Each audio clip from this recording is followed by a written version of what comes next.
is Danny Flexen here for Seconds Out. Delighted to be joined by the WBC President Mauricio Sulaiman here at the wonderful Elondi restaurant in East London. How are you? I'm very well, very happy. What a sensational weekend. I'm going home with a warm heart and great feelings from what I have lived and experienced this weekend. Let's talk about that. The big fight, the big show at Tottenham Hotspur Stadium. Dereck Chisora fought very valiantly, but ultimately a one-sided fight, I think it has to be said, against the champion Tyson Fury. What were your reflections immediately after the end of the fight? Well, have to understand the greatness of Fury. He's a tremendous fighter. He has all the attributes of a pound-for-pound great, and Chisora was very brave. I was expecting the corner to stop the fight a couple rounds before, and when a father is in the corner of a fighter, it tends to prolong. Referee did a good job stopping it, but the corner should have stopped it before. But have to recognize Chisora's willingness and heart to continue, and of course Fury and the fans. The British fans are the best in the world. Every time I have been here, I go home with memories, and this was no exception. It was a tremendous outing. Now, there have been a lot of calls in the immediate aftermath of the fight for Dereck Chisora to now retire. There were similar calls before his victory last time against Kubrat Pulev, but this time it just seems like he's taken, once again, a lot of damage. And people are worried about the future health implications. What's your view on this? I think Chisora has had a great career, and this was the last opportunity. He tried his best, and I think it would be time for him to evaluate retirement.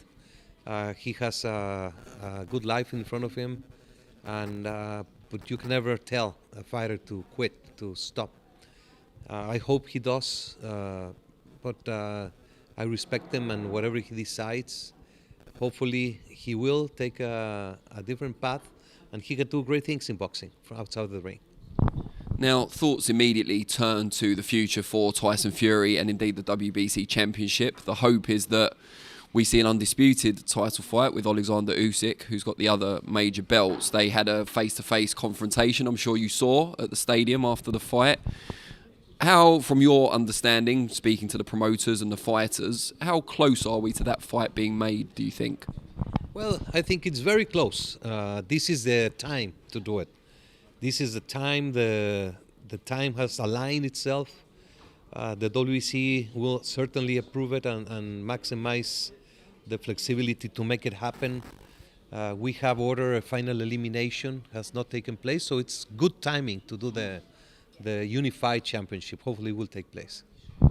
Is there anything the WBC can do in terms of discussions or speaking to the other major sanctioning bodies to make sure this fight happens? Because I know the IBF have called a mandatory, of course, with Filip Hrgovic. There's some debate about who's next in the rotation of the mandatory for Usyk's belts as well. Is there anything the WBC can do to make this, more calm and an easier way to undisputed? Well, unfortunately, each organization has their own rules, their own agendas, so we can only do what the WBC is in hands to do. We all have discussed the importance to keep unified champions, especially undisputed champions, and hopefully this will be the case, that we all cooperate so the fight takes place and that the winner can continue as undisputed down the road. Is that something you'd be willing to do, to enter into, I know you speak to them fairly regularly anyway, but to enter into negotiations with your counterparts at the other organisations, Paco and Gilberto and so on, and see if you can work out a kind of agreement on this before the fight takes place? Yes, that would be ideal. Naturally, if Fury wins, it is natural that the WBC mandatory would take precedent. If Usyk wins, then it's the other side. So it is a matter, having 4 mandatories as an undisputed champion is complicated. We usually have a rotating system, but it is just a matter of communications and good faith and flexibility to make the best for the sport. Now, if Fury does come out on top, if that fight takes place, how long would he have after that before he'd have to accommodate the new WBC mandatory challenger, whether that is Deontay Wilder or Andy Ruiz Jr.? Well, we have to see. We have to see when that fight takes place. Then, at that time, is where the time frame can be addressed. At this moment, it's impossible because it's not signed, it's not settled. We don't know when that fight is going to take place, either one. So, the position of the WBC is we allow the unification and then the winner to fight the WBC mandatory if we have one. Now, if Fury Usyk does take place for all four belts, and if it's not a draw, we'll see the first undisputed heavyweight champion in the four-belt era. How much would it mean to you to be part of that moment in history? Every fight is important. We have had great champions that have not been unified. We have had great fights that have not been for the unified. The unified is a glory moment, but not necessarily represents the epitome of an era. I know the fans really like unified champions. It is clear and simple that there's one champion, but then it gets very complicated with the mandatories and the challengers and the different positions of promoters and networks. But I am very happy. We're seeing a good era with several unified champions. Canelo, Inoue is fighting for the fourth belt in December next week. So it's a great time for the sport. Does it mean something to you in terms of rivalry, if you like, with the other bodies, if your champion is the one who comes out on top? So, for example, Fury's the WBC champion. If he proves he's the best heavyweight by beating Usyk, would that mean something to you? With all due respect, I am with my champion. Yeah. Fury is the best heavyweight. There's no doubt about it. And I'm very proud of him, and he's very proud of the WBC. He shows it every time he speaks and he's in public. He shows his pride for the green and gold. And that is the great representation that we have. So whoever is the champion is the champion. So I always have to be with the WBC champion. And I will be with him at all times. Now, talking of undisputed title holders, we've got Canelo, of course, still holds that mantle at 168 pounds, despite defeat at 175 to Bivol 2 fights ago. What's the situation with Canelo and defending the WBC belt? Is he under any pressure? Is there a mandatory on the horizon for him? We ordered at the convention a fight between the interim champion, Benavides, and Caleb Plant. So the winner of that fight is going to be the mandatory of the division. And where will that work in terms of the rotation that we discussed earlier with Fury? Because Canelo, as we say, has all four major titles. At this moment, I don't know. He is out he had a surgery, he's doing rehab, and we don't know the time frame for him to return to the ring. We expect to talk to him by the end of this year, beginning of the next year, to understand his plans, and then we can, once we have a date for Benavides Plant and we have a result, then it all comes into shape. Would you like to see him return again at 168 for his next fight, or would you like to see him go back up to 175 and rematch Dimitri Bivol, something he's discussed? I think the best for him would be to stay in 168. He has been super welter, middle, super middle, light heavyweight champion, but without a doubt, I say super middle is his limit because he's a small fighter. He's short.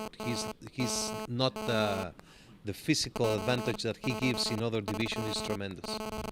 Now, an undisputed fight we could see take place, and I'm sure a lot of fans, hardcore fans, certainly would like to see, is Dimitri Bivol, who we just talked about, and Artur Beterbiev, who holds 3 of the major belts at 175, including the WBC title.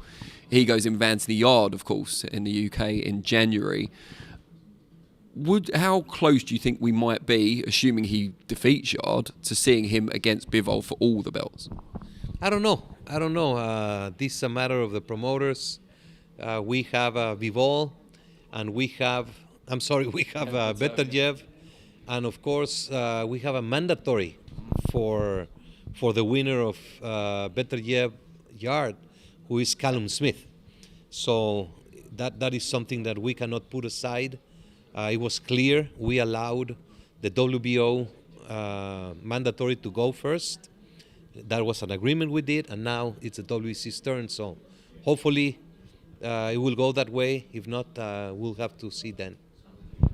Now, I want to talk to you a little bit about Conor Benn. Last time we spoke on a Zoom call, you said that the WBC had launched its own investigation into the drug testing results that was separate from that of UKAD and the Boxing Board of Control.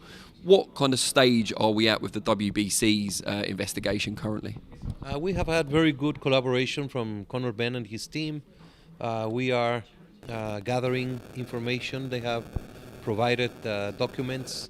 We expect to have a hearing, most likely by Zoom, during December, and hopefully we'll have a ruling by the end of this month. It's been well publicised that there were 2 positive or adverse finding drug tests that took place. Only the first one is via the WBC's clean boxing program. So would I be right in thinking there's no need to prove any innocence regarding the second test for your investigation? I'm not certain. This is out of my hands. There's a committee that takes into consideration all the facts, all the information regarding the case. So I cannot get into specifics because I am not the one that has that information or that role. But we hopefully will have certainty by the end of this month. Without going into specific details about other cases, when you have dealt with things like this in the past, you just talked about how forthcoming Conor Benn's team have been in terms of providing information, cooperating. Is that usually the case when you do these investigations, or do you sometimes meet some resistance? No, we have had resistance. We have had a different approach. You know, every single case is different. Because the fighter is different, the substance is different, the circumstances are different. But at this time, we are hopeful that everything will turn into a ruling as soon as possible. And can we ask, who's representing Conor Benn in this investigation? Is it the promoter, the manager? Who's kind of looking out for him? He has an attorney that is in contact with us. It must be very difficult getting into these things because while you look at the specific case, as you say, there's also the wider impact on the sport. How mindful do you need to be about the PR aspect, if you like, the optics? Well, boxing is not a game. Here, if you have a doping incident, you're not scoring goals or breaking a record of speed, you are punching somebody else. So this is the importance of the clean boxing program, the effects that it can have into a human being. And this is very complicated, but it's a must. I feel very proud of the WBC stance for clean boxing. We have spent a fortune. We have spent lots of time and many headaches due to this, but we must be the leaders in making sure our fighters are clean and safe. Now, before we move on from this subject, can you just give us a brief history of Conor Benn's time in the clean boxing program? Because I believe he was in the rankings, didn't enroll, and then enrolled later on. So just tell us exactly what happened there. Yes, when you enter the top 15 of the WBC, you are required to enroll in the clean boxing program, mandatorily. When Conor Benn entered the top 15, he was sent the documentation and he didn't enroll and was put out of the rankings due to that fact.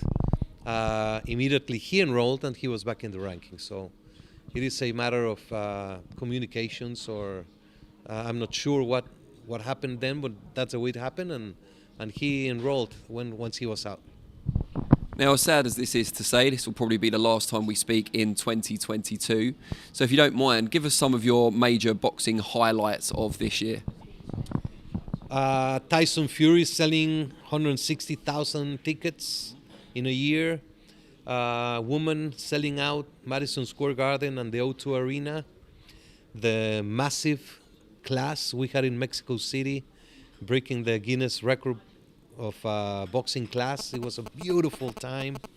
The great fights in Japan, Inoue and Murata with Triple G. Canelo, Triple G was a great event. I would say so many other good fights that we have seen. Errol Spence with Ugas, Chocolatito against Estrada. I'm sorry I'm missing a few, but it has been a tremendous year for the sport. And our convention. Our convention was a statement of unity, of representation, a great WBC family, over 1,700 delegates met in Acapulco to make boxing better and safer. I'm very, very proud, and I'm very excited for next year.